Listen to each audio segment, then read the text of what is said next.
नदी के पास अमरूदों के दो पेड़ थे। बाहर का मौसम आने ही वाला था और वो दोनों पेड़ फल देने की तैयारी कर रहे थे। उनमें से एक पेड़ विशाल था और शक्तिशाली था, जबकि दूसरा पेड़ थोड़ा कमजोर था। अब होगा मेरा और तुम्हारा मुकाबला। देखेंगे कि किस पर ज्यादा और मीठे मीठे अमरूद लगते हैं। मेरा किसी से कोई मुकाबला नहीं। जो मेरे भाग्य में होगा मुझे मिल जाएगा। डर गए? तुम्हारे लिए मुझसे डरना ही अच्छा है, क्योंकि तुम ठहरे एक कमजोर पेड़ और मैं विशाल और शक्तिशाली पेड़। सभी पक्षी मुझसे दोस्ती करेंगे, क्योंकि मैं बहुत जल्द उन्हें मीठे मीठे अमरूद जो देने वाला हूँ। जो पक्षी अपने घर से भोजन की खोज को निकलता, वो सबसे पहले उन दोनों पेड़ को देखने आता कि अभी फूलों से अमरूद बने हैं या नहीं। तोते भैया, बस कुछ ही दिनों बाद हमारे इन अमरूदों के पेड़ों पर अमरूद लग जाएंगे और फिर हमारी भोजन की चिंता खत्म हो जाएगी और हमें भोजन की खोज में घर से ज्यादा दूर भी नहीं जाना पड़ेगा।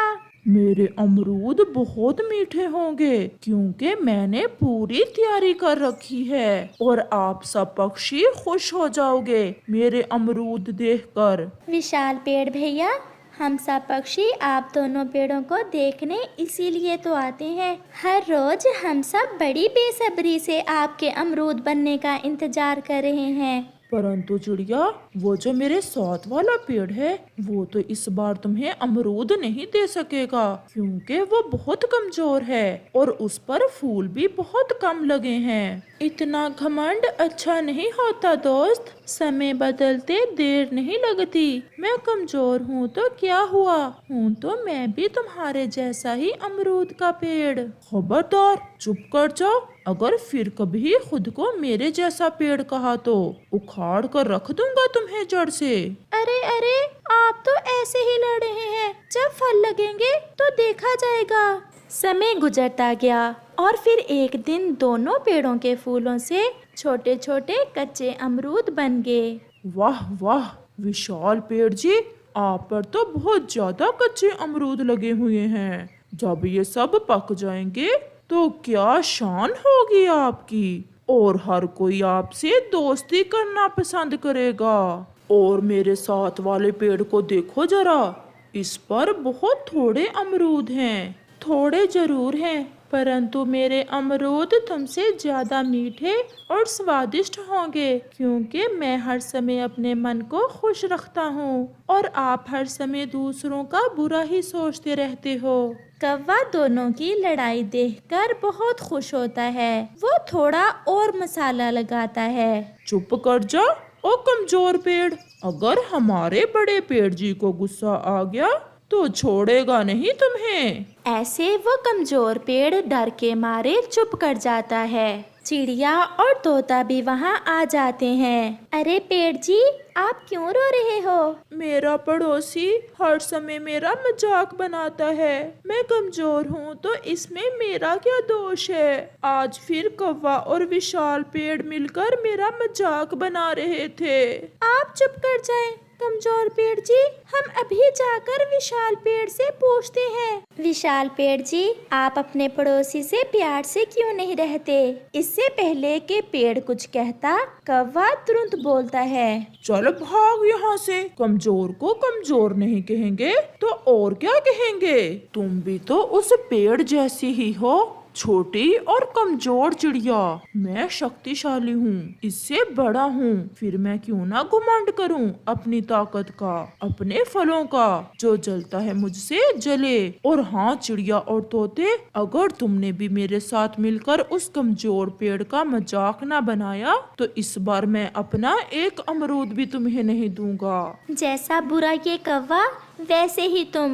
ऐसा कहते हुए तोता और चिड़िया वहाँ से चले जाते हैं। समय गुजरता गया और फिर एक दिन आसमान पर काले बादल छा जाते हैं और मौसम बहुत खराब हो जाता है। मेरे पड़ोसी, मेरे दोस्त, आसमान पर गहरे बादल हैं और मुझे लग रहा है आज रात तेज हवा भी चलेगी, इसलिए हमें आज रात जाग कर गुजारना होगी और खुद को हवा के जोर से बचाना होगा। वाह वाह कमजोर पेड़, बड़े भाषण दे रहे हो। भाषण नहीं, मैं सच कह रहा हूँ। मेरे मम्मा पापा बताया करते थे कि जब फल लगने के करीब हो तो तेज हवा का मुकाबला करने के लिए रात को जागते रहना और अपनी जड़ों को मजबूती से पकड़े रखना, क्योंकि हमारे फल तेज हवा से गिर भी सकते हैं। क्योंकि तुम्हारे मम्मा पापा भी तुम्हारी तरह ही कमजोर होंगे। ऐसा कहते हुए वो विशाल पेड़ हंसने लग जाता है। रात हो जाती है और वो विशाल पेड़ गहरी नींद सो जाता है। वो तो ऐसे खर्राटे ले रहा था जैसे घोड़े बेचकर सोया हो।